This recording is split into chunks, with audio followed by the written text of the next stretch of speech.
আসসালামু আলাইকুম, সবাই কেমন আছেন? আলহামদুলিল্লাহ আমি অনেক বেশি ভালো আছি। খিচুড়ি দেখার পরে আমার মন আরও বেশি ভালো হয়ে গেছে। খিচুড়ি কালারটা তো জাস্ট ওয়াও ছিল, এটা তো বলার মতোই না, এটা আপনারা নিজেরাই দেখতে পারতেছেন। আজকে সারাদিন অনেক বেশি ভালোই ছিল, বিকালে ওয়েদারটা খুব খারাপ ছিল, বৃষ্টি পড়তেছিল। আমার বোন বলতেছে প্লিজ একটু খিচুড়ি রান্না করে, খিচুড়ি খাবো, তোর হাতের খিচুড়ি অনেক বেশি মজা হয়। তো ঝটপট করে বিফ খিচুড়ি রান্না করছি, সাথে ছিল রসুনের আচার। রসুনের আচারটা জাস্ট ওয়াও ছিল, এটা মানে বললে শেষই হবে না, এত বেশি মজা ছিল। সাথে নিয়ে নিয়েছিলাম লেবুটা মাশাল্লাহ, লেবু নেওয়ার পরে মাশাল্লাহ অনেক বেশি মজা লাগছে। আলহামদুলিল্লাহ অনেক বেশি মজা হয়েছে খাইতে।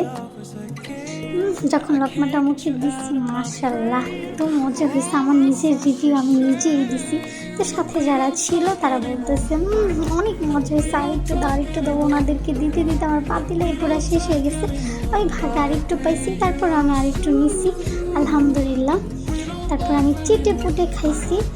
সবাই ভালো থাকবেন, আল্লাহ হাফেজ। আর বেশি বেশি লাইক কমেন্ট শেয়ার করবেন, তাহলে নেক্সট টাইম আমি আবারও খাবারের ভিডিও দিব। আল্লাহ হাফেজ।